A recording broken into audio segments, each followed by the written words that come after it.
Bueno, que ya estamos grabando. Todo claro. Bueno, qué bueno. De todas formas, como les dije, si en algún momento al ir checando las notebooks, hoy voy a tratar de pasar más rato con el código. Siempre lo intento, pero luego como hay cosas que hay que explicar antes de ir al código. eh, entonces, de todas formas, en cualquier momento que estén checando las notebooks o se estén peleando tal vez con un código que encontraron en GitHub y quieren aplicarlo a algo, con confianza me pueden mandar un correíto, ¿sale? Nos podemos poner de acuerdo. Bueno, eh, el día de hoy lo que quiero es como que repasar la parte principal de lo que son las redes convolucionales. Explicar un poco esto de normalización. Y tengo hasta una notebook que les agregué, donde se ve la importancia de usar capas de normalización. De hecho, me sorprendió porque ese experimento nunca lo había hecho. Y a raíz de otro proyecto en el que estoy colaborando, se me ocurrió aplicarlo a esa notebook. Es la notebook creo que 2 de convolucionales. Y se ve un cambio así muy, muy drástico. Entonces, me gustaría platicar un poquito de eso. Eh, Tal vez repasar un poco también las arquitecturas que existen y cómo las podemos reutilizar, ¿no? Sin que tengamos que reentrenar un supermodelo, lo que se llama transfer learning, ¿no? Transferencia de aprendizaje. Y luego, pues, ya hablar acerca de lo que quiero cubrir esta semana, este día, que es las redes recurrentes, ¿no? Que son redes que fueron especialmente diseñadas para series de tiempo, ¿no? Bueno, entonces, las redes convolucionales, como vimos la semana pasada, surgen con la idea de, por una parte, mantener la información que de forma natural aparece en dos dimensiones, ¿no? Como por ejemplo una imagen, ¿no? Una imagen, por ejemplo, a escala de grises, ¿no?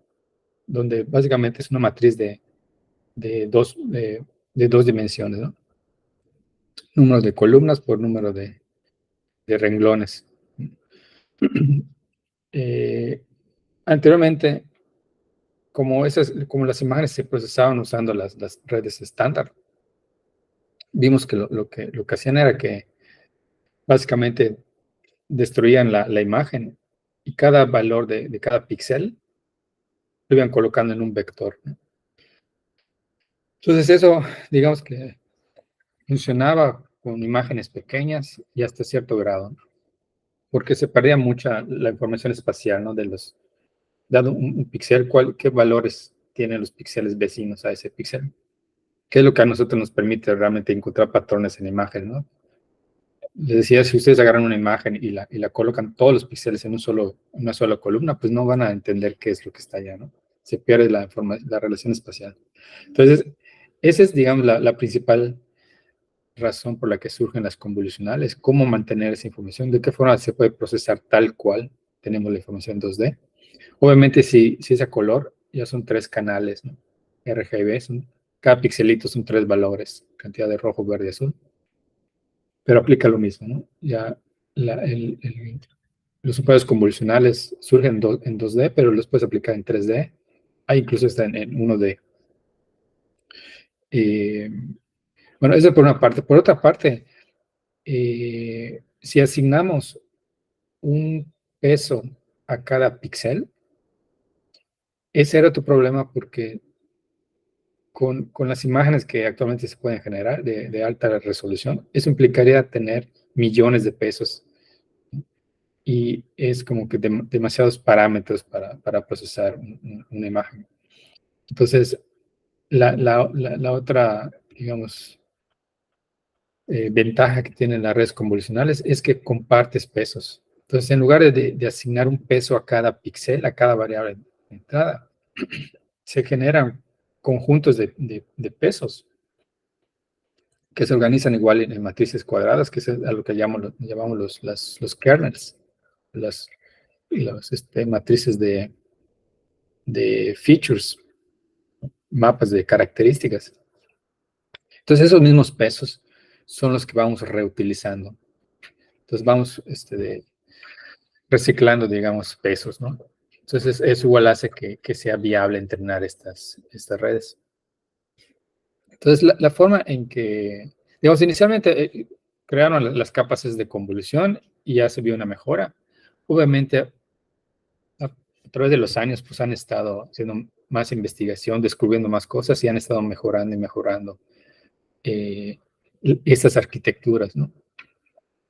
Entonces, una de las cosas que se dieron cuenta es que igual era necesario eh, reducir de una capa a la siguiente, reducir la información, porque aún así, aunque nos ahorramos un montón de pesos, las salidas de esas capas siguen produciendo mucha información.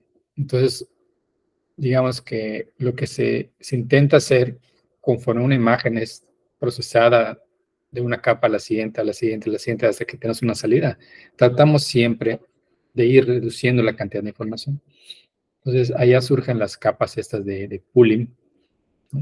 En donde básicamente tú decides un tamaño de ventana, que vas a ir corriendo esa ventana sobre la salida de la capa anterior, y simplemente te quedas con el valor mayor, ¿no? de esa ventanita.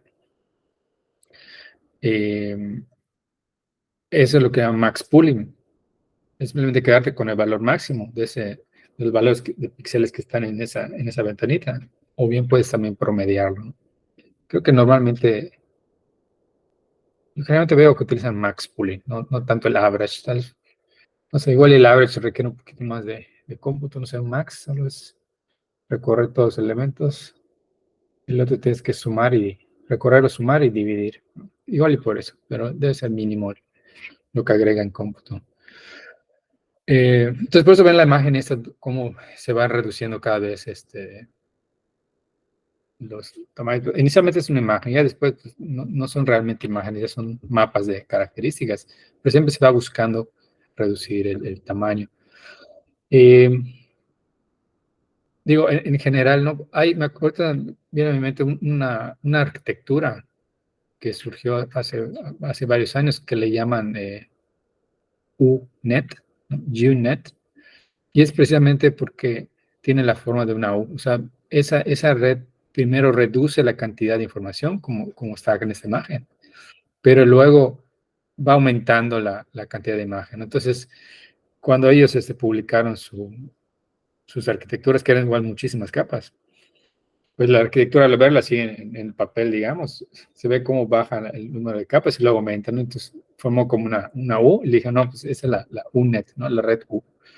Y esa era, bueno, es bastante buena para detectar objetos. Yo me acuerdo que en un proyecto lo apliqué para detectar facturas escaneadas, detectar dónde estaba la fecha, ¿no? Considerando que las fechas pueden estar escritas en diferentes formatos.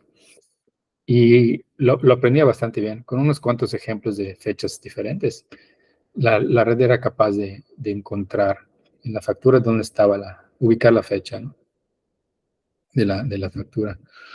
Pero pues eso ya tiene algunos años, yo creo que debe haber cosas mejores ahorita, ¿no? Entonces, en general, se trata de hacer eso, ¿no? De ir reduciendo la información. En las convolucionales normalmente utilizamos la función de activación ReLU, ¿no? Que es esta que está acá. Hay otras que son algunas variantes de ReLU, ¿no? Hay una que se llama ELU, hay otra que se llama Leaky ReLU, pero son cosas mínimas realmente, ¿no? Y es ya cuando estás ya muy especializado en un problema, ahí es cuando empiezas digamos, empiezas a revisar el estado del arte de qué están haciendo para ese problema en específico. Ahí empiezas a ver estas variantes así muy, muy finas, digamos, ¿no? Para tratar de reducir el error, algunas décimas más, ¿no? Pero en general, si están comenzando en un proyecto, con varias capas, ya sea, en este caso son bioconvolucionales, pero aplica para las GANs, las generativas, las recurrentes. Normalmente se manejan las ReLU, son las como que el estándar. Bueno, y una de tantas cosas que se han descubierto con estas redes es la importancia de normalizar. De hecho, cuando veíamos las redes anteriores, no sé si Filiberto comentó acerca de normalizar sus datos, ¿no? Normalmente se busca eso cuando es un dataset, normalizas tus datos antes de entrenar tu red, ¿no? Porque si tus datos tienen variables con un dominio diferente, ¿no? Una variable tal vez va de 0 a 1, son decimales, y la otra va no sé, de 0 a 100,000, porque tal vez representa dinero, pues está muy desbalanceados los rangos, ¿no? Entonces lo normalizas para que todas las variables estén entre 0 y 1, digamos. Entonces, esto es realmente importante a la hora de aplicar convoluciones, porque cuando se aplica la convolución de una capa a la siguiente, se generan un montón de valores, y esos valores no están acotados de ninguna forma. Entonces, lo que se hace es normalizar esas salidas, ¿no? Antes de pasarlas a la siguiente capa. Entonces, ahorita vamos a ver una notebook donde se ve ya claramente la diferencia, ¿no? Un ratito más. Vamos a platicar un poquito de normalización.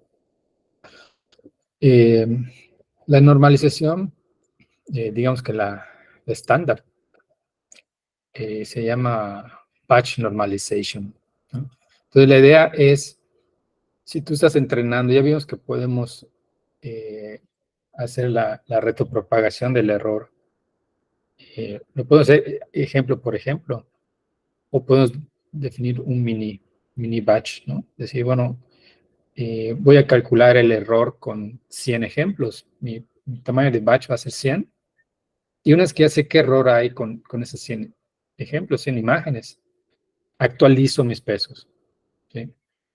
Entonces, checo otras 100 imágenes, calculo las deltas de la red para esas 100 imágenes y boom, otra vez recalculo o actualizo mis pesos, ¿no? En lugar de hacerlo imagen por imagen. Eso hace que podamos bajar el gradiente un poquito más rápido, a que si te vas imagen por imagen. Igual le da más estabilidad a la hora de ir bajando. Como calculas el error en función de varios ejemplos, digamos, la dirección en la que vas bajando es más, digamos que un poco más certera, ¿no? Más aproximada a lo óptimo. Entonces, aprovechando que este gradiente lo vamos bajando por batches, por lotes, pues la normalización se aplica de igual forma. Entonces, si tu batch size es de 100, cuando tú procesas 100 imágenes en esa capa de convolución, las salidas o los mapas de características que te va a generar esas 100 imágenes, todos esos datos son los que utilizas para calcular la media y para dividir entre la varianza, ¿no? O sea, normalizas considerando todos esos datos que vas generando. Creo que aquí está la formulita. Esta E, pues, es el valor esperado, que sería la media, ¿no? La media calculada sobre la muestra. Esta pues, es la varianza, ¿no? Entonces, para cada puntito, una vez que ya calculaste la media, el promedio, le restas a cada punto el promedio para que quede centrado en cero todos los puntitos. Y luego, para que no estén tan dispersos, los dividimos entre la raíz cuadrada de la varianza, o sea, entre la división estándar, ¿no? Por eso, cada vez que vean ustedes, dice que es una función diferencial de vanilla. En Machine Learning utilizan la palabra vanilla o vainilla para referirse como a la versión básica de algún algoritmo, ¿no? Porque normalmente siempre se propone un algoritmo base y conforme la gente empieza a hacer experimentos, empieza a agregarle términos o empieza a depurar ese método, ¿no? Entonces, cuando ya tiene varios cambios, ya no es la versión eh, vainilla de ese algoritmo, ¿no? Entonces, cuando vean por ahí, es la versión vainilla, es como que la más simple, la base, ¿no? Bueno, esto lo propusieron en 2015. En el caso de batch normalization, acá hay una explicación, aquí, un diagramita, ¿no? La X pues sería una imagen. La dimensión D, acá estoy entendiendo, de hecho, que es cada canal, ¿no? Por ejemplo, si es RGB, serían 3 canales, D sería 3. Y la N, pues es el número de pues, píxeles, ¿no? Entonces, simplemente pues sumarlos, dividirlos entre N y ya tienes la media, el vector media, digamos. Aquí es la fórmula estándar, digamos, para la varianza con múltiples variables, multivariada. Y pues aquí solo es como recalculas, ¿no? Cada uno de los puntitos, este X gorrito, es ya el valor ya normalizado, ¿no? Para cada uno de los píxeles de esa imagen, ¿no? Eh,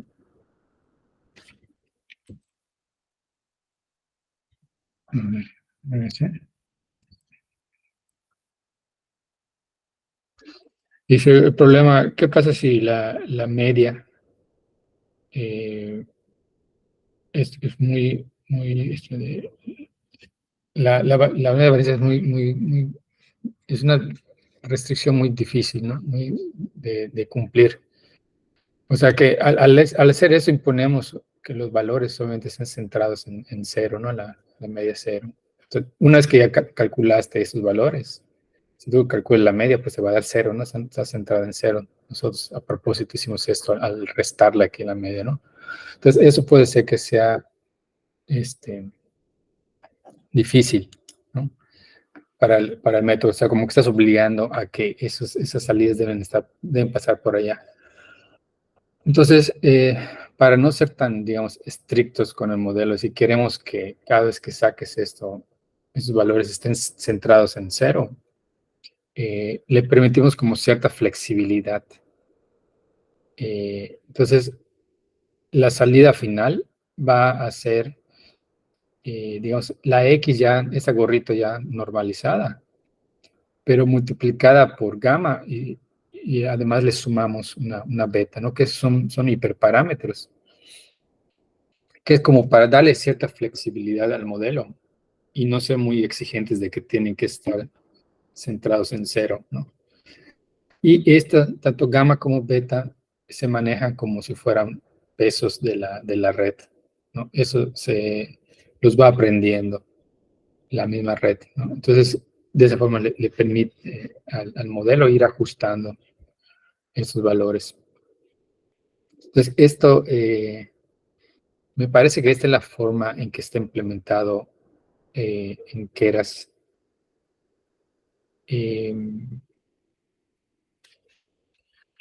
Pero hay diferentes formas de hacerlo, ¿no? Pero eso es lo que se dan cuenta que igual que funciona.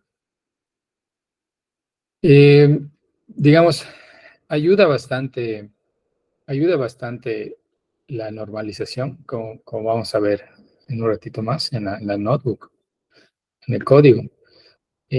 Pero tiene algunos problemitas, o sea, digo, no es perfecto, ¿no? Una de las cosas que se comentan es que mientras tú estás entrenando la, la red neuronal, o sea, imagínense, no sé, tienes 10.000 imágenes que vas a entrenar, vas a utilizar para entrenar tu red para clasificar. Entonces, usas batches tal vez de 100. Entonces, cada vez que procesas 100 imágenes en la primera capa de convolución, cuando tienes las salidas de esa capa, calculas esta normalización, ¿no? Entonces, todas las salidas de esas 100 imágenes se normalizan eh, y luego pasa a la siguiente capa, ¿no? Y ocurre lo mismo, se procesan en la siguiente capa. Para esa capa se vuelve a calcular la media, ¿no? Porque son, digamos, como que muestras diferentes, ¿no? Lo que va saliendo después de cada una de las capas. Entonces, aquí a lo que hacen referencia con ese de test time a la hora de probar es que obviamente esta media y la varianza que calculas, o que se calcula para cada una de las capas de convolución, pues pertenecen a la muestra que se obtuvo en ese momento, ¿no? Con esas imágenes. Entonces, ¿qué ocurre? Tú vas entrenando tu red, así por lotes, por batches, y cuando tú terminas de entrenar la red, digamos que los valores de normalización, estas gamas y estas betas, los hiperparámetros para que se ajuste la normalización, que quedaron después de la última corrida del entrenamiento, esa versión es la que utilizas posteriormente para probar, ¿no? O ya para clasificar nuevas imágenes. Entonces, lo que dicen, esas medias y varianzas ya no corresponden a las imágenes que estás procesando ahora, sino que esas se calcularon con las imágenes de entrenamiento. Entonces, digamos, ese puede ser un problema, ¿no? Obviamente, digamos, una de las máximas suposiciones que hacemos en Machine Learning es que cuando tú entrenas un modelo con un conjunto de datos, asumimos o suponemos que ese conjunto de datos fue generado a partir de una distribución de probabilidad que esa misma distribución de probabilidad es la que se va a utilizar para generar los ejemplos de prueba, ¿no? O los ejemplos del futuro. Entonces, si hicimos un buen trabajo en modelar esa distribución, nuestra red neuronal va a funcionar bien con nuevos datos porque estamos suponiendo que se van a generar de la misma forma, ¿no? A través del mismo proceso aleatorio. Entonces, digamos, esa es la suposición que se hace, pero en realidad sabemos que no es completamente así, ¿no? Al menos que es un problema muy, muy sencillo. Pero un problema real no va a ser exactamente la misma distribución. Sí esperarías que se parezca mucho, pero no va a ser exactamente la misma. Entonces, por eso hacen hincapié en esto. De que tal vez con tu conjunto de entrenamiento funcione súper bien, pero luego cuando pases al de prueba ves que no funciona tan bien, ¿no? Como entrenamiento. Bueno, hay otras versiones de batch normalization.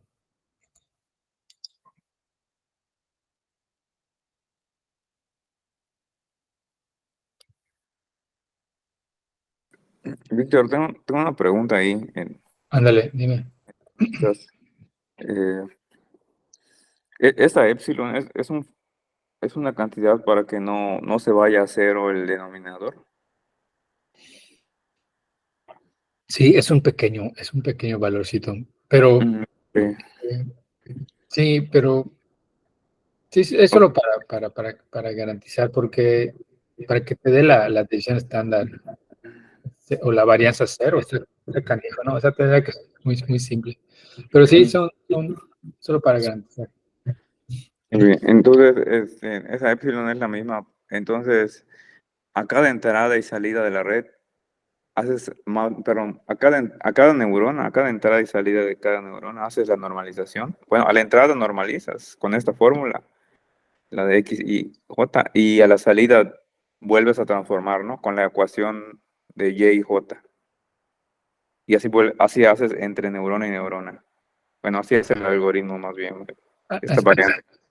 Pero lo hace, de hecho, una vez que obtuviste la salida de todas las neuronas, que es lo que le llaman en la cuestión de... Ahorita estamos hablando de convolucionales, ¿no? Cuando tú aplicas una capa de convolución, la salida es básicamente como un volumen. A ver, déjame ver. Tal vez aquí está. Bueno, aquí, bueno, eso lo puedes aplicar, de hecho, igual ¿cómo se llama? No necesariamente a convolucionales, solo que en convolucionales es cuando se ve que funciona súper bien el asunto de la normalización, ¿no? Pero bueno, en este esquemita de acá, esta FC es fully connected, ¿no? Entonces, eso puede ser una red neuronal típica, ¿no? Sin convoluciones. Entonces, lo que tú harías es la salida de la capa. que podría ser una neurona, como tú mencionas, pero pueden ser, no sé, 20 neuronas o 100 neuronas. Entonces, tú normalizas sobre los 20 valores que salen de acá o los 100 valores que salen, no sobre una sola neurona. Pero digamos que cuando si acá tú le pones un vector de entrada, pon tú que tu vector, no sé, es de 10 valores, ya los normalizaste. Cuando salga de aquí, de esa capa, si esa capa tiene, digamos, 100 neuronas, van a salir 100 valores. Es aplicar otra vez la normalización, es lo que te dicen acá. Solo que en este caso que es batch normalization, no lo haces, digamos, ejemplo por ejemplo, sino que vas a entrenar esta capa, tal vez con 10 ejemplos a la vez. Entonces, la salida de esos 10 ejemplos todos esos valores son los que tienes que juntar y sobre esos valores vas a aplicar la formulita esta. O sea, el promedio va a ser, digamos, vamos a hacer un ejemplo específico. Punto que tu batch size va a ser de 10. Y aquí en esta de acá, FC, son 100 neuronas. Cuando tú le pases el primer ejemplo, van a salir 100 valores de acá. ¿Estás de acuerdo? Pues son 100 neuronas. Ahora, Sí. te aguantas y dices, bueno, que voy a pasar el segundo el segundo vector de mi batch. Evalúas y te va a salir otros 100 valores de salida. Ya vas a tener 200. Pasas el tercer elemento de tu batch 10 y ya tienes otros 100 valores, ya tienes 300, ¿no? En total, cuando tú pases todos los de tu batch, que son 10 vectores, vas a tener 10 por 100, vas a tener 1000 valores, ya vas a tener aquí, acá en esa flechita. Entonces, sobre esos 100 valores son los que tienes que aplicar la normalización. No sé si se entiende. La normalización o la desnormalización, perdón. No, normalización. Ah, ok, ok. Lo que pasa es que, bueno, en el caso, tal vez aquí no tiene tanto impacto cuando tú estás pensando en neuronas típicas. Bueno, se utiliza sobre todo, se utiliza, por ejemplo, función sigmoidal, porque sabemos que las salidas de la sigmoidal es entre 0 y 1, digamos, ya están normalizados. Pero se utiliza ReLU. ¿Te acuerdas? En ReLU, si la salida es un negativo, te lo convierte en 0. Pero si es un positivo, lo deja tal cual. O sea, es la función de identidad. Entonces, con ReLU, ahí ya tiene más sentido hacer esto de la normalización.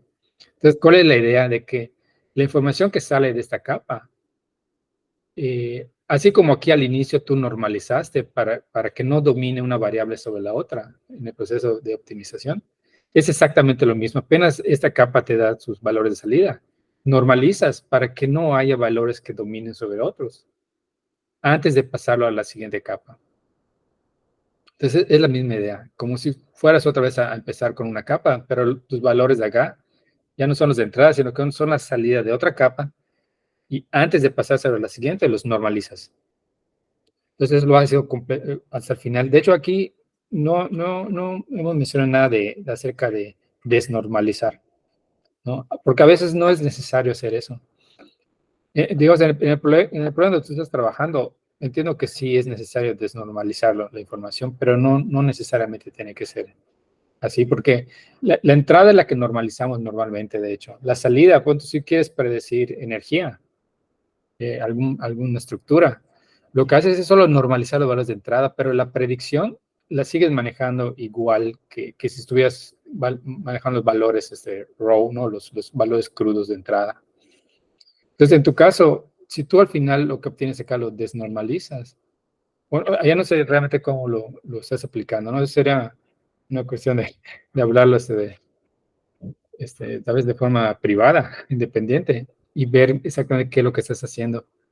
Pero yo normalmente no desnormalizo, una vez que normalizo, es solo para facilitar la vida a las capas, ¿no? Para decir lo que viene. Y la Gen, yo nunca he trabajado en un proyecto donde requieran normalizar también las salidas. Ok, Bueno, una pregunta más, sí, en que hablabas de esto de vainilla. Veo, esa ecuación que tú tienes es de una traslación más una normalización, digamos, ¿no? O sea, eso que llaman normalización, trasladas tus datos a una referencia. Y esa referencia la escogieron como la media, pero se puede escoger otra referencia que tenga otro significado, ¿no? No tiene que ser la media. Por Exacto. ejemplo, puede ser el valor mínimo, si te interesara que todo se referencie a cero, o podría ser un valor máximo, podría ser un valor incluso de, o sea, alguna evidencia experimental para lo que sea que estés haciendo, ¿no? O sea, sí se puede hacer eso, ¿no? Y Sí, también este factor de normalización que se escogió la sigma, la desviación, o sea, la desviación estándar. Me imagino que también puedes elegir otras, o sea, si lo haces a mano, ¿no? Si lo haces a mano, puedes elegir, no sé, un factor por ahí que deje tus valores entre cero y uno, qué sé yo. O sea, no tiene que ser así, ¿no? O sea, esta es una propuesta, la vainilla. sí, sí, sí, claro, claro. Por eso, digamos, a este es como que le llaman la versión vainilla. Y eso yo lo he visto por ejemplo, cuando o sea, aparece en otros temas igual relacionados a Machine Learning, ¿no? Yo lo he visto para cuando aplican PCA, perdón, de análisis de componentes principales. Agarran todos los valores y antes de pasarlo a calcular los eigenvectors, los eigenvalues, primero hacen ese tipo de normalización con esta formulita. Calculan las medias de los vectores, eh, la restan y la dividen entre la subdivisión estándar. Es como que por default, si, no sé, igual si checas, por ejemplo, PCA, en MATLAB viene ya PCA implementado, igual en Python, y ves cómo está implementado, lo más seguro es que te topes con esta formulita para normalizar. Pero es como tú dices, esa es una de varias que pueden haber, ¿no? Yo, por ejemplo, yo de antes, la forma en que normalizaba era entre 0 y 1. Entonces yo simplemente me iba a mi mínimo, a mi máximo, y eso los ponía como, escalaba básicamente nada más mi intervalo, ¿no? Pero igual he normalizado cuando me interesa valores entre -1 y 1, en lugar de escalarlo a 0,1, lo escalo a 0,2 y luego hago un corrimiento hacia la izquierda, ¿no? Como tú dices, una traslación, digamos, de todo el intervalo. Entonces, hay infinidad de formas, ¿no? Esta es, digamos, es como que la estándar. Bueno, vamos a checar qué más acá.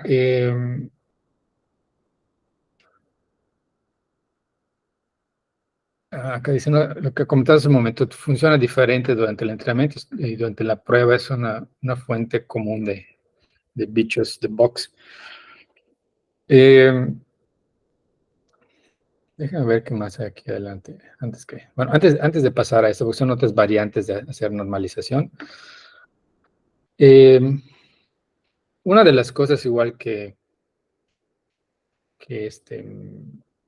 digamos, hay que considerar que entre cada capa, o más bien en cada punto donde apliques la normalización, como en este caso aquí las capas verdes son las que están representando que hay normalización, un batch normalization, pues tienes que calcular estos estadísticos, ¿no? La media, la decisión estándar, y luego a cada uno de los valores lo vas corrigiendo, ¿no? Para calcular su X gorrito, y luego si utilizas la gamma y la beta, igual hacer todo el ajuste, ¿no? De acuerdo a gamma y a beta. Eh, entonces, eso hay que considerar que le aumenta un poco más de cómputo a todo el proceso, pero los beneficios son notables, o sea, si notas una diferencia en el error, ¿no? Cómo se reduce el error. Y de hecho, ahorita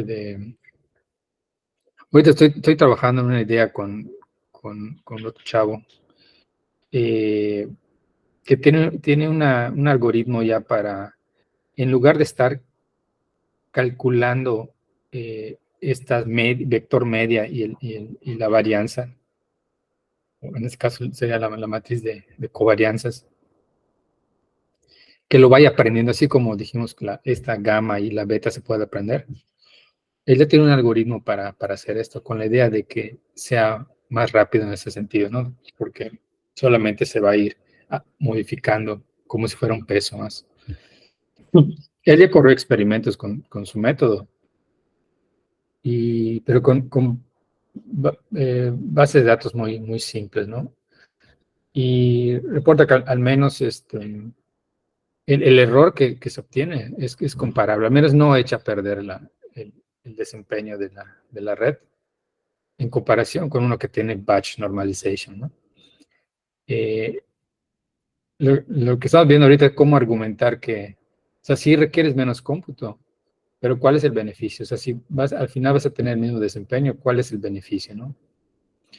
Digamos, es interesante, simplemente por el algoritmo es interesante de que ya no tienes que estar recalculando la media y la covarianza en cada capa y después de cada batch que entrenas, sino que solamente se va actualizando como un peso más. Eso ya en sí ya es interesante, pero la cuestión aquí es cómo argumentar que hay una reducción de la memoria que requieres, porque para calcular esas medias tienes que mantener todos los valores en la memoria. Pero de todas formas, si vas a hacer entrenamiento por batches, todos esos valores de todas formas los tienes que mantener en la memoria, ¿no? Para calcular el gradiente y luego ya actualizar los pesos.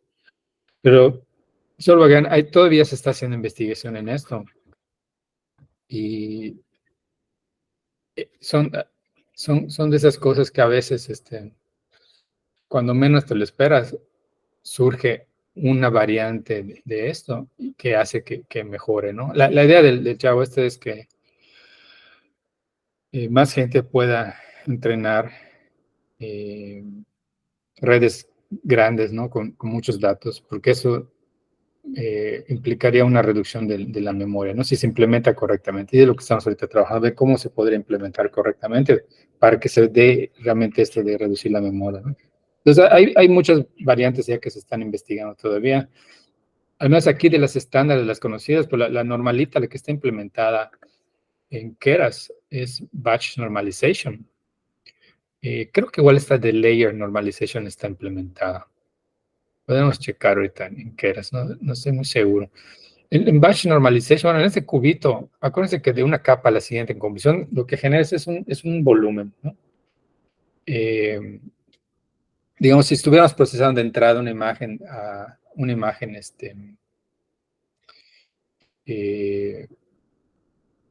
color RGB, sería un volumen, digamos, si son imágenes de 32 por 32, ¿no? Serían un volumen de 32 por 32 de frente, digamos, y de fondo tendría 3 canales, ¿no? RGB. Sería como un cubito ya Rubik. De 32 por 32, 32 por 32 y de 33 de fondo. Bueno, aquí, digamos, la altura y la anchura, que es eso, height y weight, lo están poniendo como si fuera una sola dimensión, para hacer referencia al número de canales y al número de elementos en el batch, ¿no? Entonces aquí en la n, eso representaría el número de batch. Entonces, tu batch size, aquí será un batch size de tamaño 6. Se vas a procesar imágenes de 6 en 6, ¿no? Para actualizar los pesos. Y la dimensión de aquí que ponen es sobre los canales, ¿no? Entonces, acá la idea es que esa batch normalization lo vas a aplicar para cada uno de los canales. Otra vez, si estuvieras trabajando, digamos, con imágenes de 32 por 32 a color, sería como que calcular esto sobre 6 imágenes, pero primero sobre el canal rojo, ¿no? Del rojo, luego del verde y luego del azul, ¿no? Serían a nivel canal por canal, irías calculando la normalización.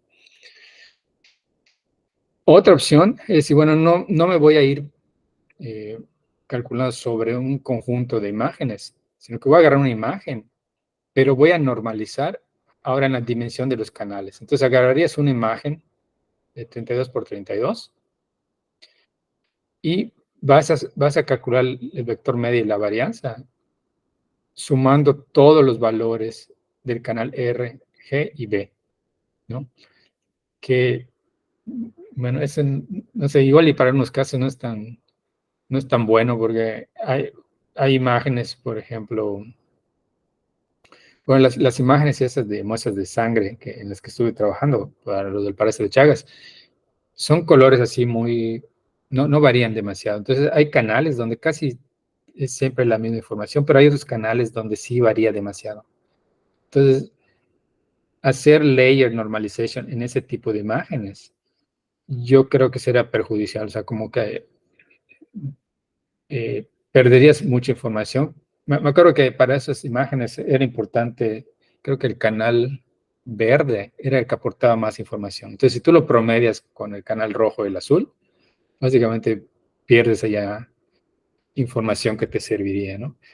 Yo creo que allá, o analizas así muy cuidadosamente qué es lo que está haciendo el operador, o si no te quieres romper la cabeza pensando qué es lo que está haciendo realmente, de perdido comparar experimentalmente, ¿no? ¿Qué es lo que está pasando con el error? Y si está pasando es que aumenta, tal vez tiene que ver con eso, ¿no? Que para ese tipo de imágenes en específico, no te conviene estar normalizando a nivel de canales, ¿no? Entonces, bueno, esa es la otra opción. Y una todavía más pequeña es que te vas imagen por imagen. Y allá sí solo promedias sobre un solo canal, ¿no? Te vas sobre el rojo para una imagen y promedias sobre el rojo, ¿no? Pero normalizas este, siempre, ¿no? Imagen por imagen. Entonces, igual tengo mis dudas si ya lo implementaron en Keras. Eh, pero bueno, el típico, y de hecho, si quieren, podemos pasarnos ahorita a la notebook para que vean lo que les estoy comentando ahorita. Aquí en las notebooks, eh, ay, no les he copiado aquí, lo dejé en el que tengo. A ver, déjenme si les copio ahorita. Es que tengo duplicado. Antes de copiarles en el compartido, pero checo que estén correctas. Una copia.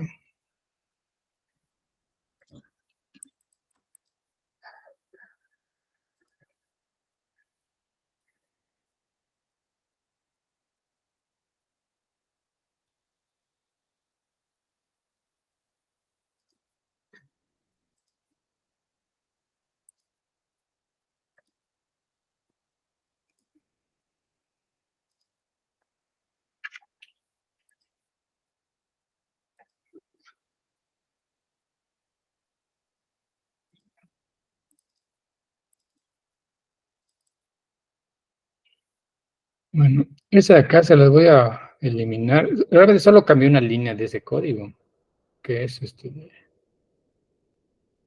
que llamo importo la función para agregar capas de normalización, batch normalization.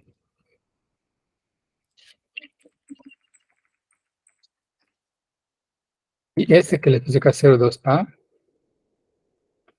es es básicamente para comparar. Vamos a ver las dos.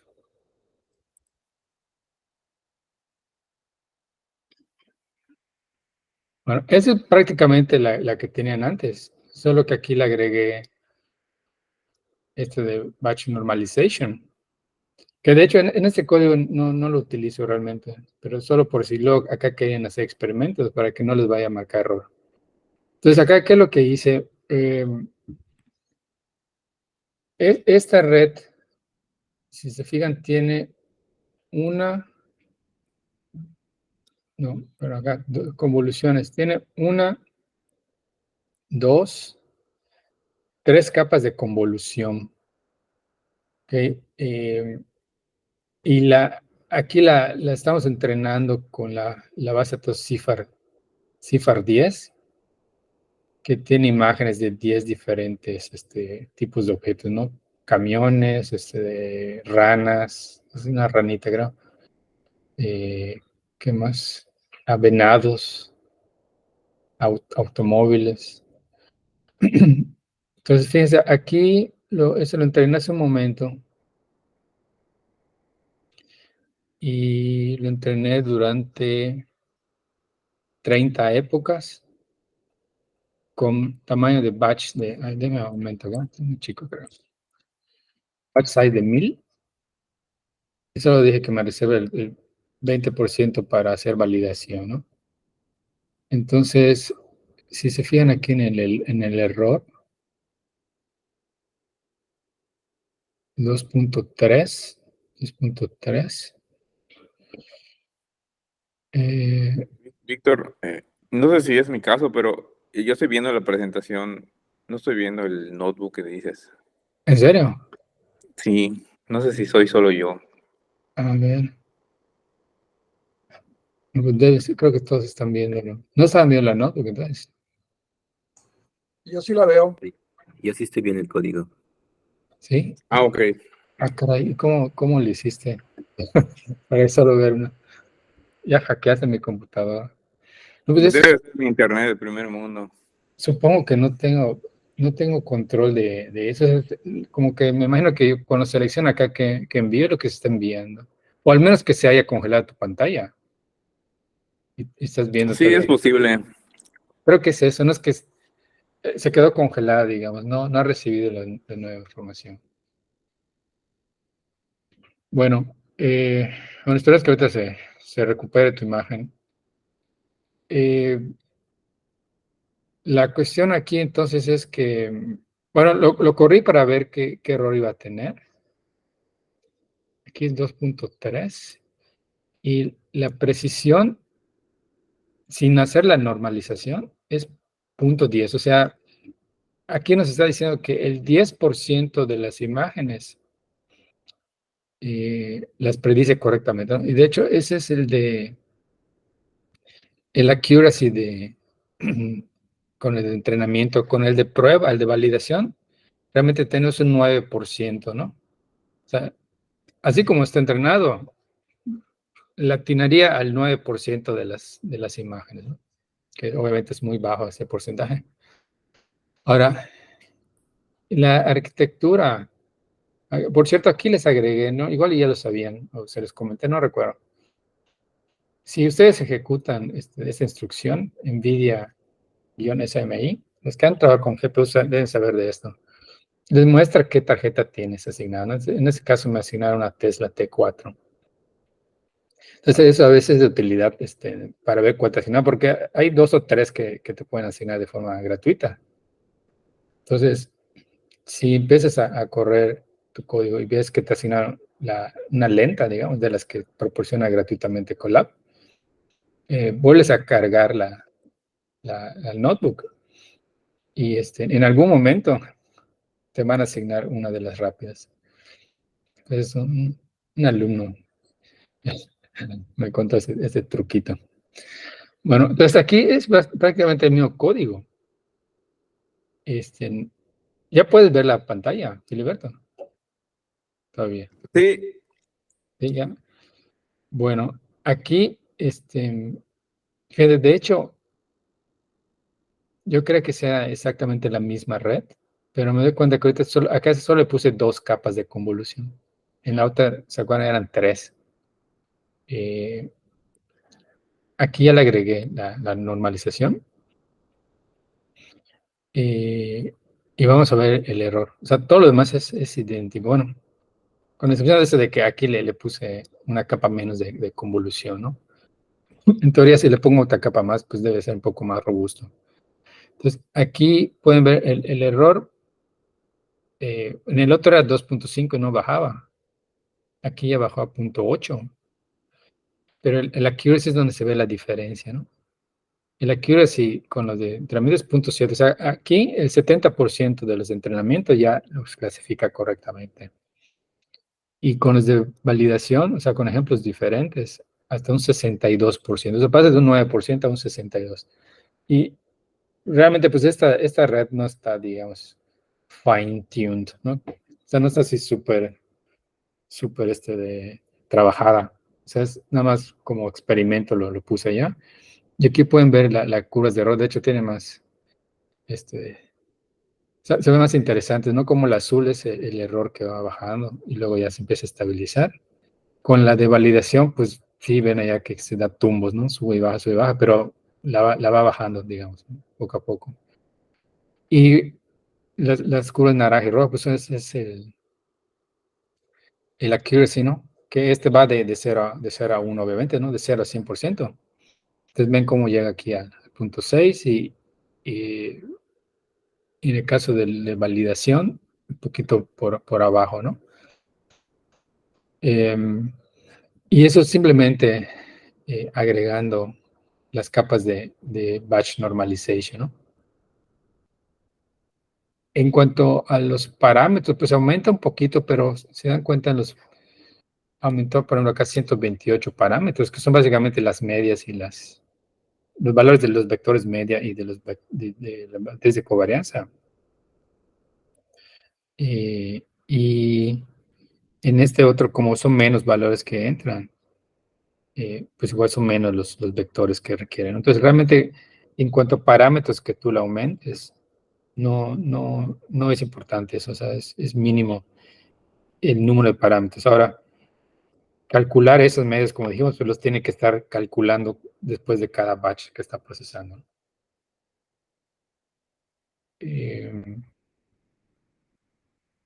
Bueno, no sé si acá tienen alguna pregunta con respecto a esto. Entonces, aquí sí tengo una entrada normalizada entre el -1 y el 1. Lo que va a hacer la normalización es mantenerlo ahí, ¿no? Durante las diferentes capas para tener estos resultados, ¿no? Creo que así más o menos trabaja. Buena pregunta mira, aquí, si la imagen está entrando, bueno, aquí no recuerdo, de hecho esas imágenes están normalizadas, pero creo que no, creo que son valores son 3 canales, es a color RGB, son de 32 por 32 píxeles. Y creo que los valores aquí todavía los tienen entre 0 y 255, ¿no? Aquí no se están normalizando a la hora de entrar, entran tal cual.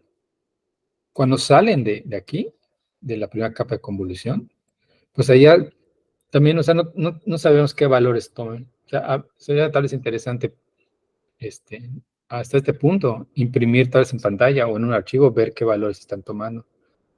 Pero independientemente de qué valores está tomando, cuando se los pasamos luego a batch normalization, ahí es cuando nos lo normaliza. Y lo que hace, lo- mueve todos los puntos para que sean centrados en 0. No sabemos si es entre -1 y 1. No sabemos, podría ser, dependiendo de la división estándar, ¿no? O sea, podría ser más amplio o menos amplio ese intervalo. Entonces, ya que está normalizado, se aplica el max pooling y se le pasa a la otra convolución, ¿no? Otra vez, al evaluarse aquí, como todo eso depende de los pesos que estén en los kernels, igual no tenemos una forma de saber en qué intervalo, cuál es el mínimo máximo, ¿no? Pero al pasar otra vez acá, lo que hacemos es centrarlo otra vez en 0. No sé si se entiende. Sí, sí, está bien. Entonces, bueno, yo casi no he trabajado con las convolucionales, pero entonces no es tan necesario normalizar sus entradas tampoco, ¿no? Pues, digo, siempre es como, o sea, no está de más normalizar. En este caso, digamos, no fue necesario, pero digo, igual no es, digamos, un código en el que haya estado trabajando días enteros para reducir el error, ¿no? Igual, y por ejemplo, si tú normalizas esas imágenes, puedes ver códigos donde las imágenes las normalizan para que los valores no estén entre 0 y 255, sino que estén entre 0 y 1, ¿no? Ahí más bien como que los escalan entre 0 y 1. Yo he visto códigos así. Digo, igual y eso beneficia. Digo, no está de más hacerlo. En este caso, pues no se Sí, hizo, se ve que reduce el error. sí, Eh, y lo que tienes que considerar igual es, como decía hace rato, las funciones de activación. Aquí todas estas, te das cuenta, son ReLU. Y acá, entonces sí, aquí sí vale la pena porque las salidas van a ser el intervalo de salida posible está entre 0 y infinito positivo, ¿no? Eh, pero, por ejemplo, en el caso de softmax, Aquí, normalmente softmax lo utilizas en la última capa porque es ya cuando vas a predecir, ¿no? En este caso, una de 10 categorías. Pero si se te ocurriera poner softmax antes, allá no tendría tanto sentido porque las salidas van a ser entre 0 y 1. Igual, pero si utilizaras sigmoidal acá, las salidas por fuerza van a ser entre 0 y 1. Entonces no requieres normalizar. Entonces la normalización surge por esto de que la ReLU, en cuanto a números positivos, no tiene una cota, o sea, puede ser cualquier número. Y sí hace una diferencia en el desempeño. Y yo no había visto qué tanto marcaba la diferencia, ¿no? De tener la capa de normalización o no. Porque hay otros truquitos por allá. Si se fijaron aquí en esta notebook, hay una línea que tiene una función que se llama dropout. No sé si alguna vez han visto ese dropout. Este de acá. Lo habían visto antes. Bueno, este dropout, si tú agregas esa capa de dropout, en este caso dice acá dropout punto 5. El dropout, el valor que lleva acá es entre 0 y 1. Es de 0 a 100%. Entonces, punto 5 es el 50%. Entonces, lo que hace la red cuando llega a esta capa es ignorar de forma aleatoria, ignora el 50% de las conexiones que hay de esta capa a la siguiente. Como que si temporalmente hiciera una poda de las conexiones entre esas dos capas. Entonces, ¿qué es lo que hace? O sea, le dice a la red, ¿sabes qué? Quiero que sigas prediciendo con una buena calidad, pero ahora solo te voy a pasar el 50% de la información que recibías anteriormente. Mediante estas, digamos, poda temporal vas ignorando temporalmente esas conexiones.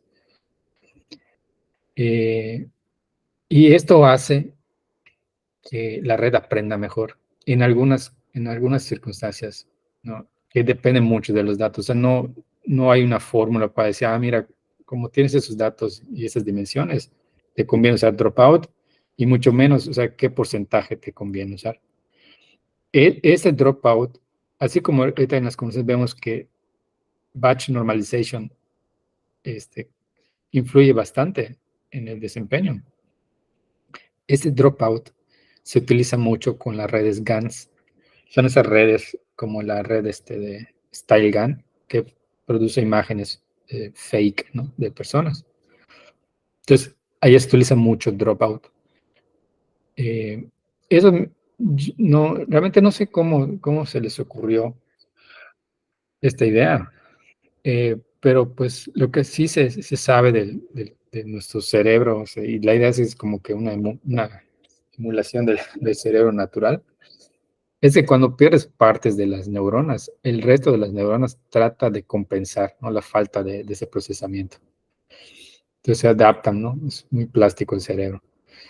Entonces tiene que ver con eso. Ahora, no sé si directamente de ella lo agarraron o fue desde un punto de vista nada más técnico de algoritmos. Pero sí, en algunas situaciones sí se nota una diferencia en el aprendizaje de la red, ¿no? Entonces, esto, cuando lo utilizas, cada vez que pasa por aquí el procesamiento, escoge al azar un 50% de los pesos y los ignora. Entonces, toda esa información que pasaría normalmente por allá, no la recibe en este caso, la última capa, ¿no? Y bueno, aquí le puedes variar, ¿no? Desde, no sé, punto 1, punto 2, hasta... Obviamente, si tú le pones acá 1, pues no va a haber, estás cortando la corriente acá, no va a haber de comunicación entre esas últimas dos capas. Yo lo usé con las redes recurrentes. Entonces, en la misma capa donde, por ejemplo, dice que eras layers, LSTM, hay un hiperparámetro de ahí tiene esa opción de dropout. Entonces lo probé con punto 25, punto 5 y punto 75. Y el punto 75 es el que me dio un mejor resultado. Pero Ah, sí, sí me ayudó también. yo nunca lo he utilizado dentro de las LSTM, de hecho. Bueno, entonces, ahorita que veamos las recurrentes, pues, no sé, igual y por ahí si sabes otros truquitos nos comentas. Pero esto Sí, está bien. en la cuestión de recurrentes nunca lo he utilizado. Ese lo he utilizado mucho, pero para estas redes GANs, ¿no? Que generan imágenes falsas de algo. Eh, igual, bueno, hablando de eso de normalización, eh, todavía ayer estaba platicando con Juan, está por acá Juan conectado, es uno de mis estudiantes. La idea esta de batch normalization, ¿qué tanto influiría en redes recurrentes? Y rápidamente chequé cuál es el estado del arte de eso y aparentemente para redes recurrentes la normalización no te da tantos beneficios como en redes convolucionales, ¿no? No chequé a detalle, ¿no? Fue una búsqueda ya muy rápida, pero aparentemente no se ve tanto el beneficio en la cuestión de redes recurrentes. Entonces, no sé, igual y el caso de dropout es un caso en donde, no sé, igual y de manera general, porque eso es más genérico ya, es solo al ignorar cierto porcentaje de conexiones, digamos que, no tanto de neuronas, sino que conexiones entre las neuronas, obligas a que los otros pesos hagan un mejor trabajo, ¿no? Para poder reducir el error que hay en la salida. Entonces, tal vez dropout, digamos, es de una aplicación más general, ¿no? O sea, los efectos se ven en diferentes tipos de redes, mientras que la cuestión es de la normalización. Pues, tal vez en el caso de convolucionales es donde tiene su mayor impacto. Bueno, ¿qué más podríamos repasar de acá?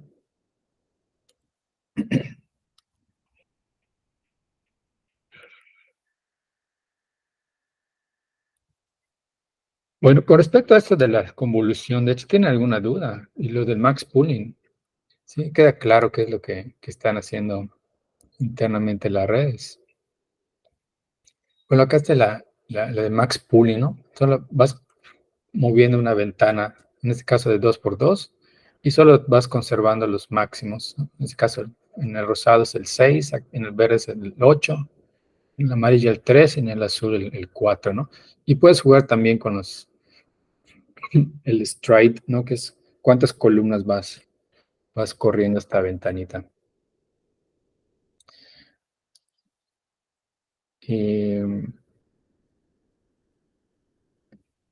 Bueno, vimos algunas de las redes, ¿no? Históricamente son importantes. Una, la primera, la AlexNet, fue, digamos, la primera red convolucional. Y esta fue en el 2012, entonces ya tiene ya 11 años, ¿no? Tenía 8 capas nada más. Y si vemos al día de hoy, ya hablamos de redes con 152 capas, ¿no? O más. El caso de la, la BGG, la Google Net creo que no está implementada en Keras. No recuerdo, te la checamos, pero sí está la ResNet. Hay otra que aquí no la incluyeron en esta tablita, pero hay una que se llama Inception.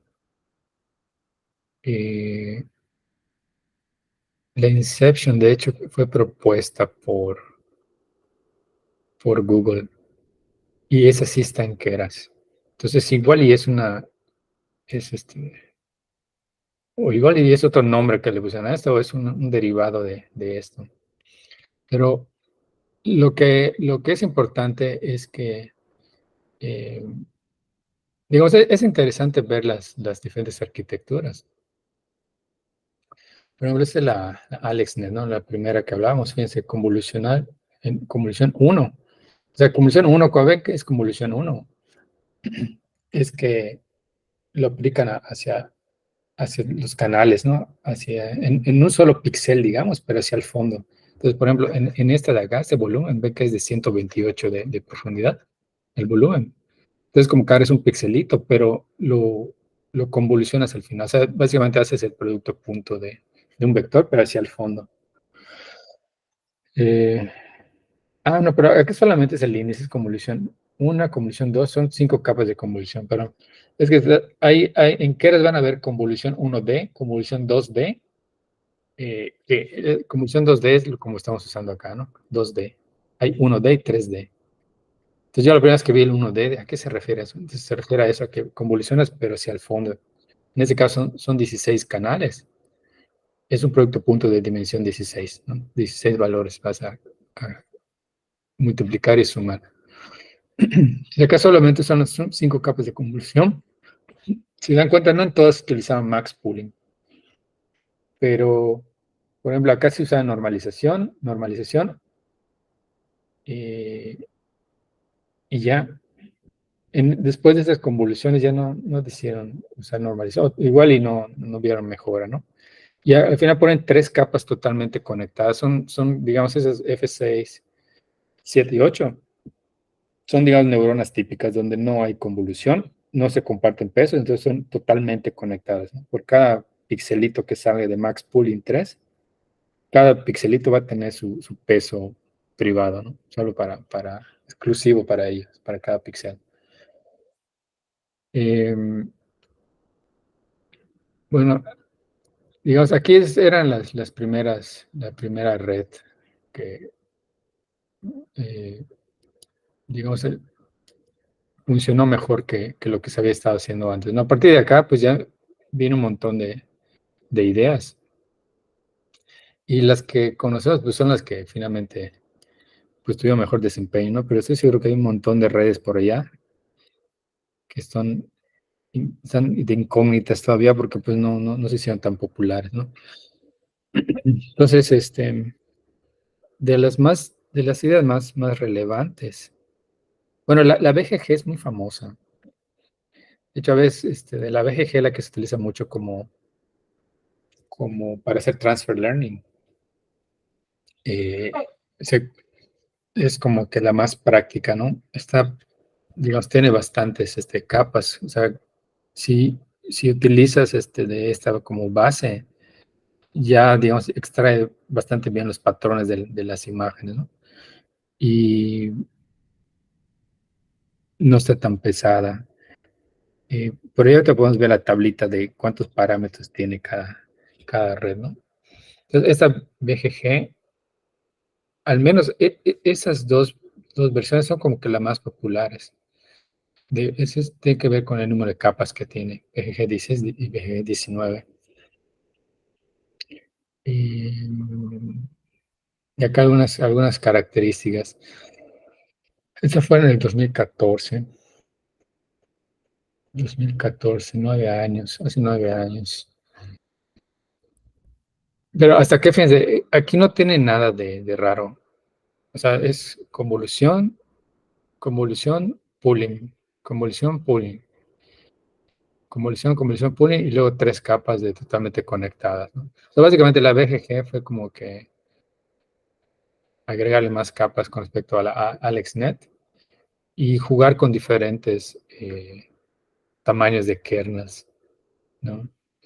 Por ejemplo, aquí en la BGG, no sé si se alcanza a ver, pero empiezan con 64 kernels, 64, luego aumenta a 128, luego a 256, luego a 512. Entonces, aquí, de hecho, en lugar de ir, como lo que se sabe ahorita, que lo que te conviene es ir reduciendo la cantidad de información, aquí los volúmenes cada vez son más grandes porque utilizan más cantidad de filtros, ¿no?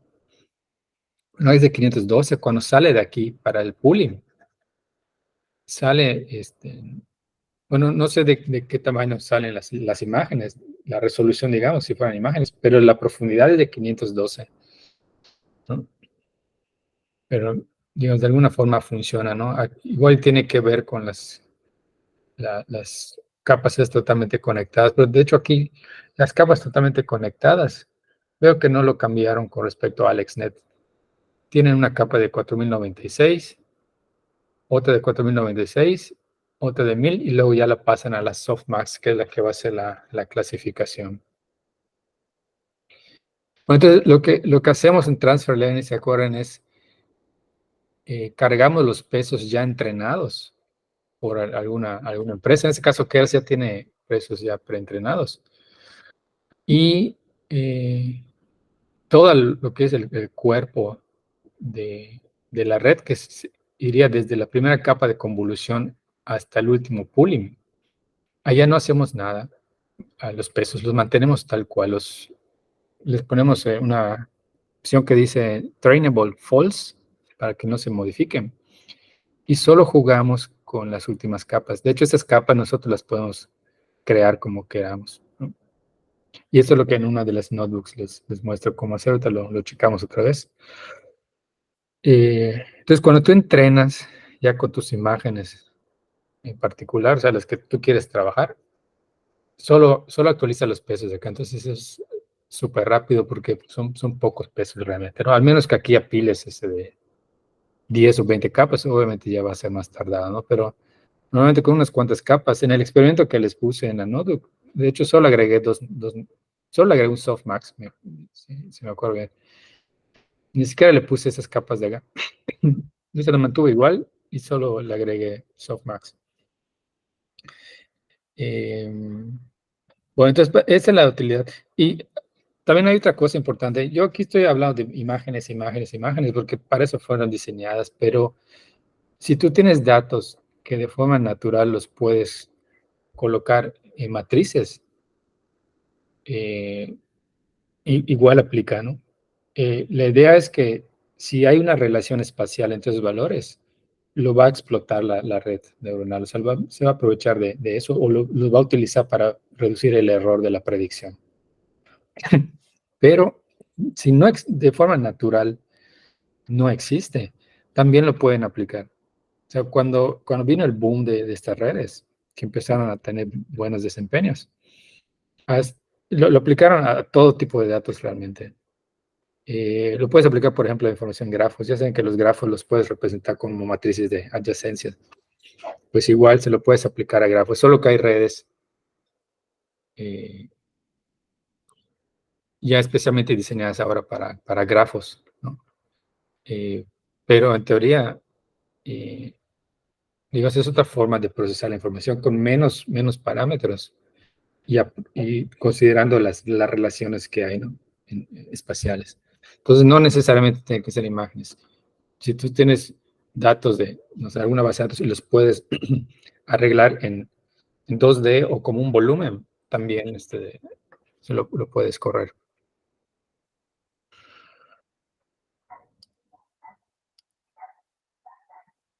Bueno, la GoogleNet,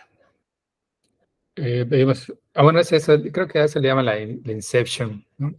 A eso le llaman el Inception Module. En Keras aparece como Red Inception, si no me equivoco. Entonces, lo que hacen es de una capa a otra, hace como, digamos, como varios threads, ¿no? Como varios hilos de procesamiento en paralelo. Y las salidas de esos lo concatenan. Y esa es la salida para la próxima capa, ¿no?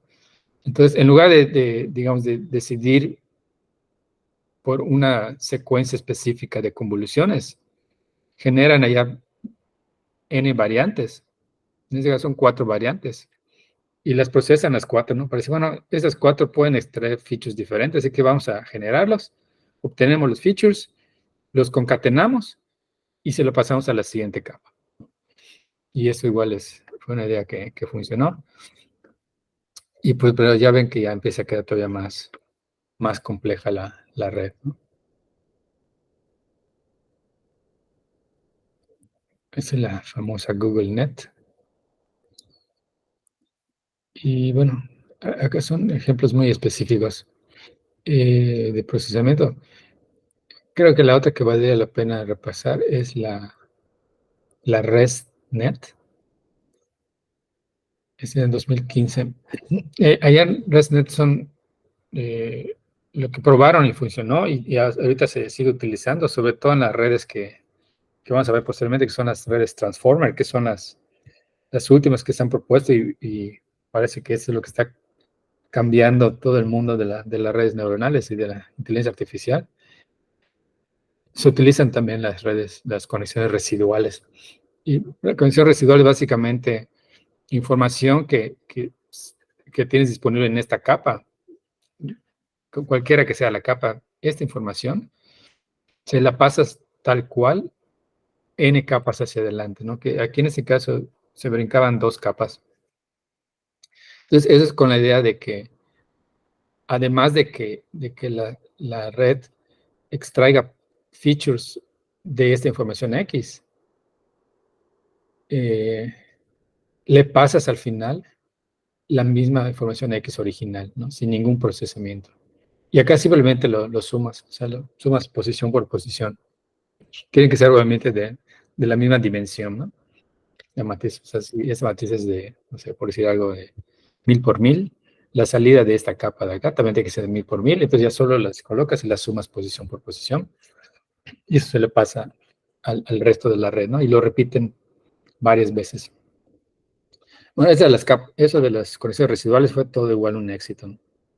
Y hasta ahorita ya se sigue utilizando en la mayoría de las arquitecturas. Entonces aquí, para esto, pueden checar cómo usarlo con, creo que es esta de acá, la ResNet 50. Aquí en esta notebook descargamos, primero la descargamos, cargamos el modelo que le estoy llamando model, la cargamos con los pesos ya entrenados, con la base de datos esta famosa ImageNet. Y aquí lo que hice solo es abrir una imagen de un elefante, ¿no? Si se acuerdan. Y le digo, la imagen del elefante te la voy a pasar de 224 por 224. Bueno, estoy cargando como 224 por 224. Entonces solo le digo, oye, ¿qué crees que es esto que te estoy pasando? Y acá te dice, ¿no? Que era un Tosker. Ahora luego, aquí viene la parte de Transfer Learning, ¿no? Le digo que vuelve a cargar los pesos de la ResNet. Le digo, solo que ya no me agregues lo que se llama la cabeza de la red, que es la última capa donde se hace la predicción. Entonces le digo false, no me incluyes el tope de la red, ¿no? Que sería aquí como decirle, no me incluyas esta parte acá del softmax. Y acá sí le especifico. Y esta red, de una vez te aviso que te voy a pasar imágenes de 100% a color. ¿Vale? Entonces, aquí se puede ver cuando lo carga, se ve el resumen de la red. Y aquí podemos checar todas las capas que cargo. No sé, de hecho, cuántas capas tiene la ResNet. Está ya en alguna parte de la documentación de Keras está, pero sí tiene bastantitas. Quiero ir hasta la última capa para ver qué es lo último que me cargó. Entonces, lo último que me cargó es una capa un bloque de convolución. ¿Sí? Entonces, si yo dejo la red solo así, cuando me dé una salida me va a dar ahí un volumen, porque es la salida de esta convolución. Entonces, esta digamos, red está sin cabeza, no tiene cabeza. Entonces, le tengo que poner la última capa. Entonces, lo que hago es, bueno, aquí descargué la base de datos esta, pero pues obviamente pueden trabajar con cualquier base de datos. Entrenamos para que pueda diferenciar entre rosas y girasoles. Todo ese rollo lo agregué para procesar las imágenes, para poder pasárselas. Pero fíjense, a ver.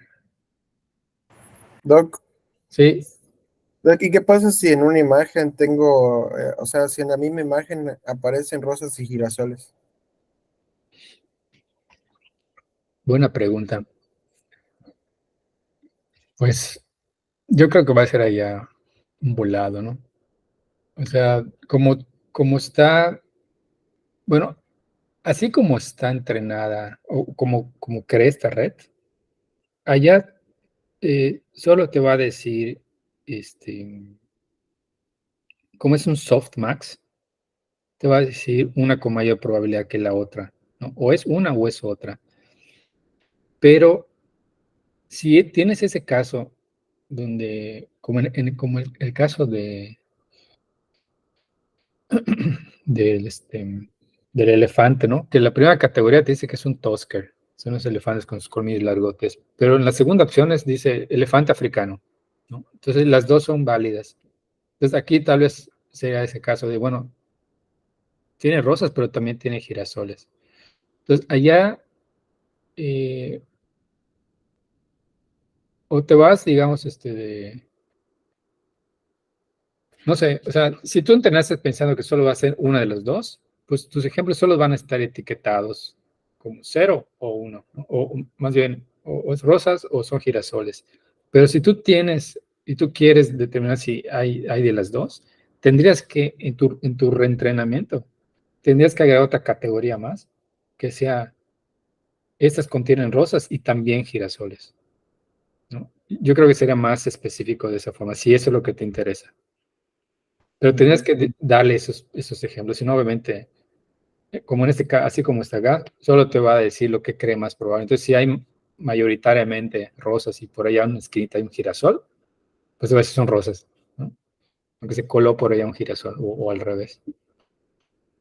Y, por ejemplo, bueno, he escuchado que si le quitas la capa de softmax, puedes usar de los pesos o las características que te tira la penúltima capa como features, ¿no? Para otro tipo de algoritmos. Es precisamente de esto que estamos hablando. Es lo que se le llama transfer learning, transferencia de aprendizaje. Donde aquí lo que hice es eso, que le quité la última capa a la red ResNet, que ya está preentrenada. Entonces, al pasar tu imagen en esa parte de la red, es básicamente un extractor de features, ¿no? Son features que han servido bastante bien con la base de datos ImageNet, que fue con la que se entrenó esa red. Entonces, es exactamente eso que tú dices, lo que estamos haciendo acá. Entonces, cargué la ResNet y luego aquí en esta parte, es lo que iba a mostrar ahorita. Le digo, para todas las capas del modelo, el modelo contiene todas excepto la softmax, lo que es el cuerpo de la red. Le digo, pónmelos como no entrenables, o trainable, false. Y luego le digo, ok, la salida de ese modelo, que es la red descabezada, digamos, a este le voy a llamar X, ¿no? Entonces, esa X, si se acuerdan en la arquitectura, la salida de esta al final es un volumen que sale de un bloque de convolución. Le decimos, ahora quiero que ese volumen me lo aplanes, me lo conviertes en un vector sote. Y ese vector sote que aquí aguarda en X, es como está, se lo voy a pasar a una capa densa con 2 neuronas, función de activación softmax. Yo le estoy agregando mi propia capa de softmax de 2 neuronas, que va a recibir como entrada lo que me dé la convolución esta de acá ya aplanada, un vector. Y a esto le estoy llamando predictions. Digamos, eso es red. Es como que lo concatené la red del cuerpo de ResNet, si la concatené a una capa nueva. Y aquí es donde le estoy llamando, ok, a esto le voy a llamar modelo final, model final, donde va a tener como, aquí realmente es donde hago la concatenación, de hecho. Le puse esta red de acá que tiene su entrada y su salida, la vas a concatenar con esta de acá que ya definí, que va a recibir estas entradas. Entonces yo acá solo hice un flatten y luego una conexión densa, ¿no? 2 neuronas. Pero acá si ven que tengo comentado, o sea, tú le puedes agregar aquí varias capas. Al igual que aquí, por ejemplo, acá tiene una totalmente conectada. en las otras, si se acuerdan, tenían 3 capas, ¿no? La Google Net, creo. No, era de la BGG. Pero acá tienen esas verdecitas, son 3 capas totalmente conectadas, ¿no? Yo ya solo estoy agregando una de Softmax, pero yo aquí pude seguir agregando. Por acá le había agregado una de 1024, le puse una capa de Dropout, otra de 1024, ¿no? Pero incluso puedes hacer otra mini red acá, o sea, puedes poner acá una recurrencia, puedes poner eh, otras capas de convolución, ¿no? Pero típicamente lo que se hace es solo poner una nueva capa para predecir, ¿no? ¿Se acuerdan? En la ResNet, bueno, en la original, de hecho, no recuerdo cuántas salidas tenía, porque son muchas categorías las que te puede clasificar la ResNet completita. Acá lo estoy reduciendo solamente a 2. Y aquí creo que ya imprimí todo otra vez. Aquí ya debe aparecer el bloque de convolución 5. Digamos que hasta aquí es lo que tenemos de la ResNet. Y esto es lo que yo le agregué.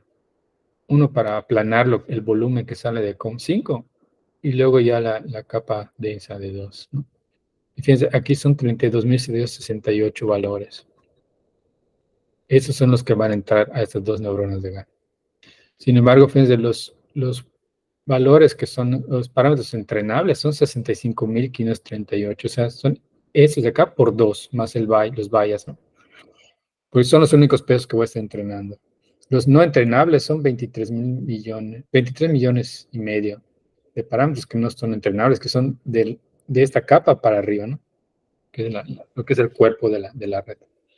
Y por ejemplo, cuando usas modelos preentrenados, se sigue cumpliendo la regla de que tus ejemplos tienen que ser mayor que tus parámetros, o sea, que tus parámetros. O como, No, ya no, porque lo que estás haciendo es,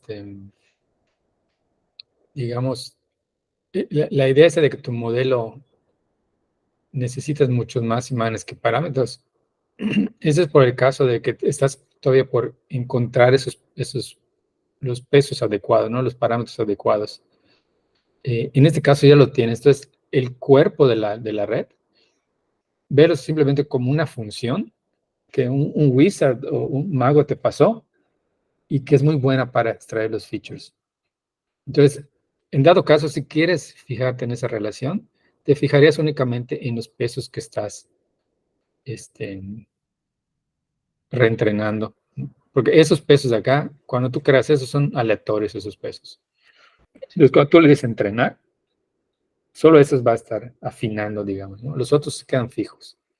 pero tú estás confiando en el wizard que él lo hizo bien, ¿no? Porque, por ejemplo, yo trabajo con datos biomédicos y no creo que estas redes hayan entrenado con datos biomédicos. O sea, me imagino que es más imágenes de animalitos Es, y sí, por ejemplo, obviamente acá estamos hablando de imágenes, ¿no? Y lo que estamos clasificando acá son imágenes. Ahora, si tus datos biomédicos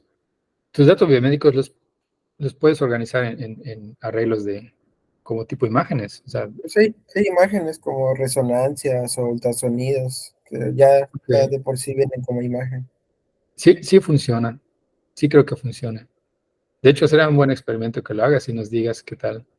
Porque lo que ocurre es que, de hecho, por eso le llaman transfer learning, porque transfieres lo que aprendió la red para extraer patrones de las imágenes. Lo transfieres a otro dominio diferente. En este caso, son imágenes de flores. No sé, igual y se entrenó con imágenes de flores, pero lo que se descubrió con esto es que todas esas capas de convolución, en el caso de la ResNet,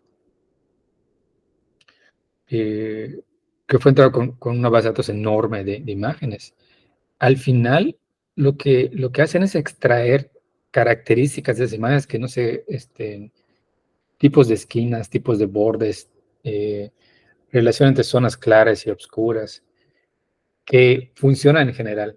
O sea, si tú le pasas otro tipo de imagen, es muy probable que sea los features que te extraiga, digamos, lo que salga de esta capa de acá,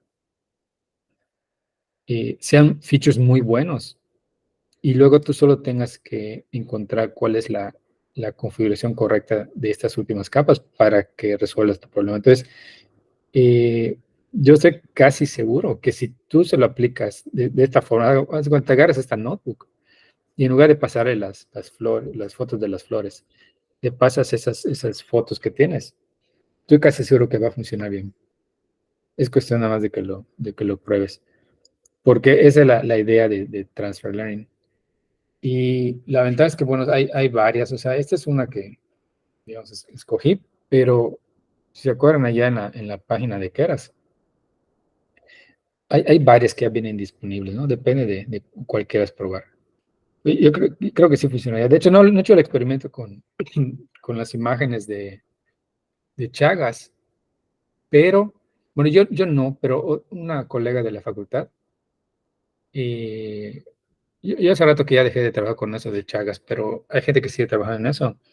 Hicieron lo mismo y sí funcionó con los parásitos de Chagas y no creo que, obviamente no entrenaron esas cosas con parásitos de Chagas y sí funcionó.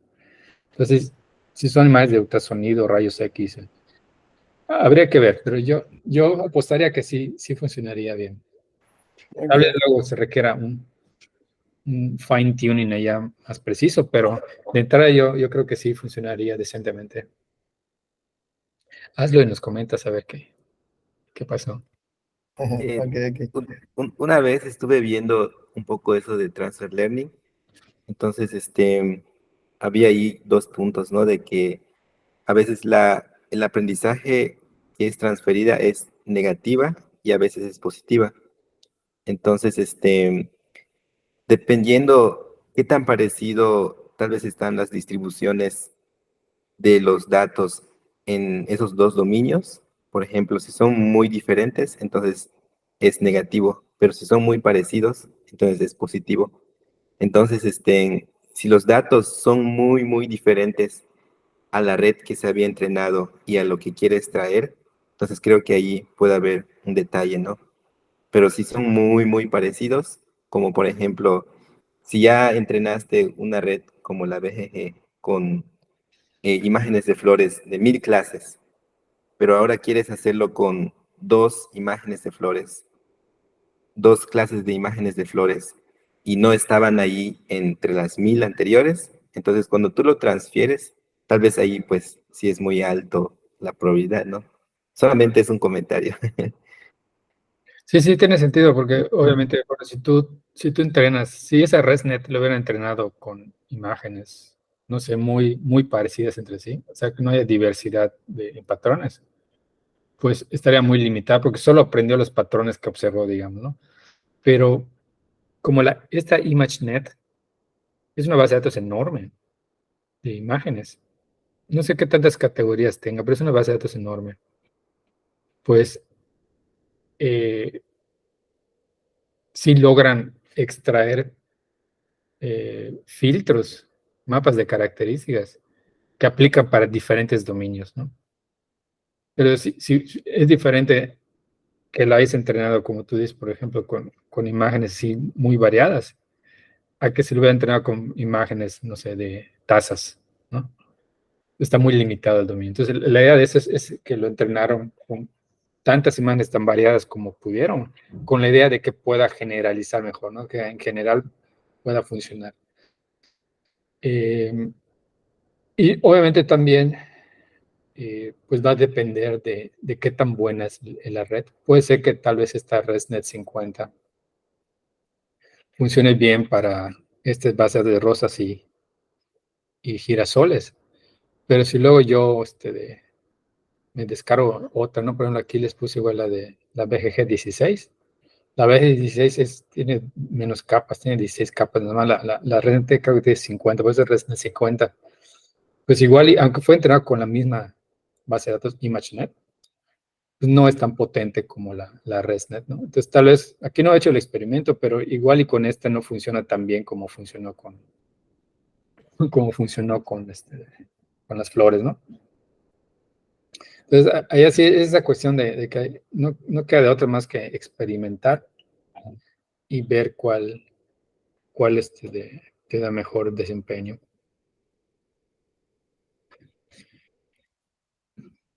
Bueno, Hay, bueno. hay una que vi que se usa mucho, pero no sé si no es como muy profesional.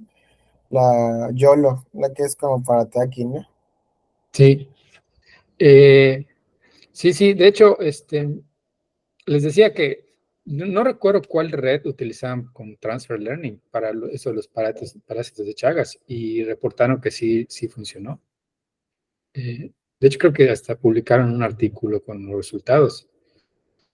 La continuación de ese proyecto fue decir, bueno, ok, ya lo hicimos con esta base de datos. Ahora, esta YOLO, que se llama You Only Look Once, es como que la red para detectar objetos, no para clasificar imágenes, sino para detectar objetos en imágenes.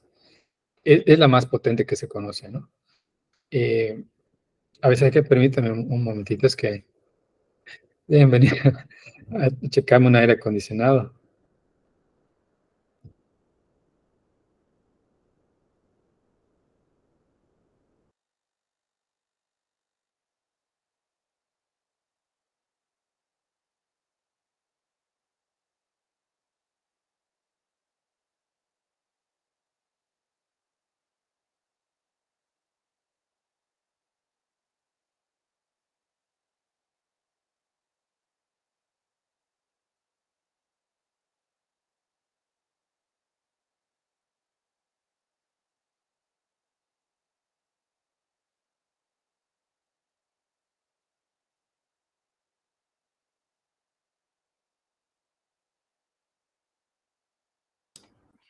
Perdón, es que hace días que se echó a perder un aire acondicionado y aquí en Mérida tienen tanto trabajo estos señores que cuando ellos quieran tienes que aceptar, si no, no vienen nunca.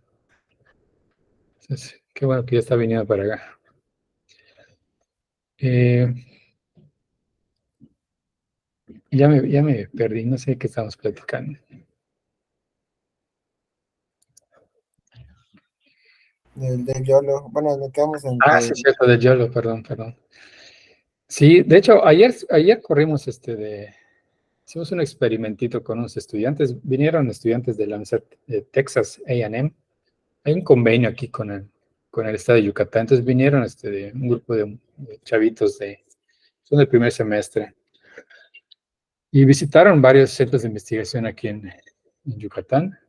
Y ayer estuvieron en la Facultad de Matemáticas y los pusimos a utilizar la YOLO versión, creo que la versión 4, eh, para detectar eh, perritos callejeros. Entonces les consiguieron varias imágenes que tomaron del Google Maps eh, y, son chavitos que creo que no saben ni programar varios de ellos. Todavía están comenzando la carrera. Y no todos son de computación, ¿no? Hay chavos que eran como de artes, no sé, algo así medio raro. Y cometen muchos errores. O sea, digamos, en general, se supone que si tú utilizas la red ese YOLO, eh, te detecta, te detecta diferentes tipos de objetos. Creo que puede detectar como 85 tipos de objetos, ¿no? Por ejemplo, personas, gatos, perros, coches. Pero pues, obviamente depende del tamaño de las imágenes, ¿no? De la calidad. Entonces, por ejemplo, ellos tenían que detectar perritos, ¿no? Que estén así en la calle. Entonces, había perritos que sí los detectaba, los encerraba en un rectángulo, pero decía que era una vaca, ¿no? Un perrito, no sé, blanco con negro que está hacia atrás que tiene como fondo césped, entonces consideraba que era una vaca, ¿no? O de un perrito negro así, una sombra, no se distinguía bien, lo clasificó como un oso. Entonces, a pesar de que digo, son los modelos más potentes que existen hoy día para detectar objetos en imágenes, obviamente depende de la calidad de la resolución de la imagen, ¿no? Entonces siempre va a haber un error. Entonces allá, digamos, para una aplicación se puede agarrar una red de ese tipo, que de hecho la continuación del proyecto ese que les dije de Chagas, por Transfer Learning, ahorita están trabajando, agarraron como base una red YOLO, precisamente por eso de los resultados que ha mostrado, que es como que de las más robustas para detectar objetos. Y le están haciendo modificaciones a la red, especialmente al inicio y al final de la red, le están haciendo cambios para ver si mejora. Pero lo están haciendo ahorita para detectar, llaman estudio cometa, le llaman. Tienen imágenes de células sanguíneas que se tomaron con un microscopio. Y hay 5 categorías diferentes de estas células. Esas células las pasaron por un proceso. No sé cómo se llama ese proceso, pero esas ondas es como para degradar la célula, para ver qué tanto resiste la célula. Entonces es un proceso que lo hacen para determinar células con cáncer, creo. Entonces, si tú tienes células cancerígenas, cuando tú le aplicas ese proceso, básicamente las destruyes, ¿no? Pero si es una célula sana, resiste más ese proceso. Entonces, tienen ejemplos de células con 5 grados diferentes de destrucción, ¿no? Entonces, cuando le aplican eso, en la imagen tú lo ves como si fuera un cometa, parece como si fuera la foto de un cometa, ¿no? Porque como que se va destruyendo la célula, pero como que se mueve, se le genera como una cola a la célula. Eh, Digo, no soy experto en el tema, tal vez lo estoy explicando con palabras inadecuadas, pero ellos tienen esas imágenes y le están aplicando YOLO. Creo que es la versión 5, creo, porque igual las versiones iniciales eran open source, si no me equivoco. Luego una empresa compró la red y hay versiones ya comerciales de esto, ¿no? Entonces, ellos están utilizando una de las versiones que está open source y le están haciendo modificaciones para ver que también reconoce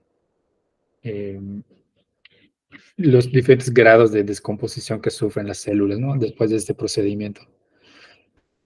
Pero, bueno, no he visto los últimos reportes de ellos porque estoy checando sus avances de este muchacho. Es una tesis de maestría. Y no se veía muy bien. O sea, como que era un cañón, lo que comentaban hace rato, ¿no? Y aquí no importa el número de ejemplos. Sí, por ejemplo, ellos, creo que una base de datos, creo que como de, no pasa, creo que de 200 imágenes. Y están hablando de un modelo súper, súper grandote, ¿no? Aunque solo reentrenan algunas capas. Estoy seguro que los pesos que reentrenan son más que las imágenes que tienen. Aquí en esta pruebita que les puse, las imágenes de las fotos, desde acá, creo que son igual pocas, en fin, son 641. Son 1200, a lo mucho 1300 que habré utilizado. Y los pesos que reentreno eran mucho más que eso, ¿no? ¿Dónde está? Acá está, 65,000, fíjense, 65,000 pesos para que pueda clasificar, ¿cuántos dijeron? 1300 imágenes, ¿no? Bueno, acá no es el experimento completo. Igual y lo que está haciendo se está memorizando las imágenes, ¿no? Que es el problema cuando son más pesos que imágenes. Aquí no. Bueno, pero sí lo dividí en validación. O sea, reservé 20% para validar. Y a ver, la accuracy de validación, ¿cuál es?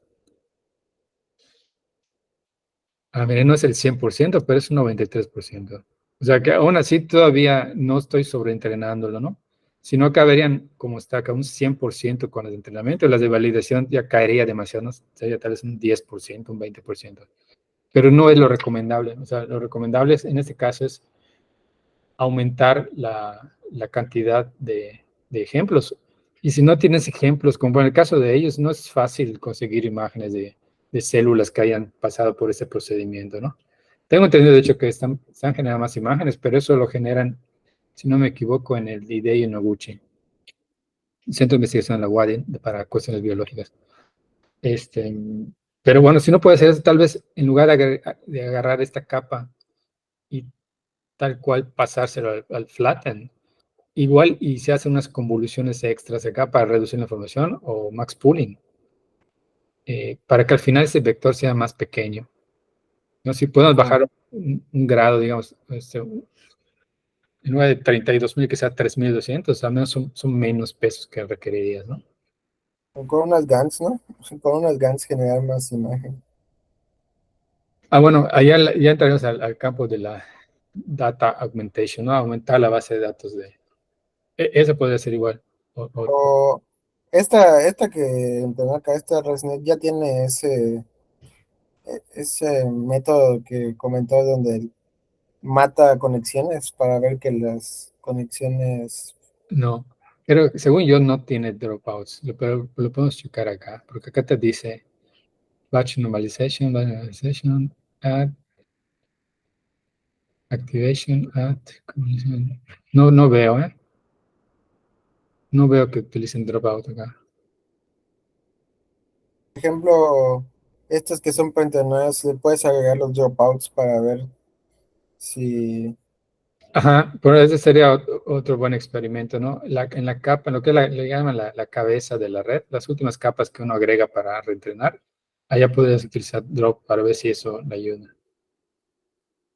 O sea, lo interesante de estas redes es que, sobre todo ahorita con estas bibliotecas como Keras, o la competencia que es, Keras pertenece a TensorFlow, la competencia es PyTorch, ¿no? Para redes neuronales. La ventaja es que son como bloquecitos de Lego, ¿no? Si tú sabes cuál es la entrada y cuál es la salida de cada función, puedes ir concatenándolas, ¿no? Y vas haciendo arquitecturas más complejas. De hecho, ahorita que les explique cómo funcionan las recurrentes, les agregué por ahí una notebook donde combinan convoluciones y recurrencia, ¿no? Las convoluciones son excelentes para extraer esos patrones Espaciales, ¿no? espaciales, ¿no? Y las recurrentes son muy buenas para series de tiempo. O sea, cuando tienes información que va cambiando con respecto, va avanzando el tiempo. Entonces puedo aprender, digamos, como que contexto del pasado, ¿no? Como para video, ¿no? O sea, lo puedes utilizar como Lo para puedes video. aplicar como para video. Nosotros ahorita una tesis, la de Mariana, María Torres, estamos usando esa red, esa arquitectura básica, se llama Convolutional LSTM, Conv LSTM, para procesar texto.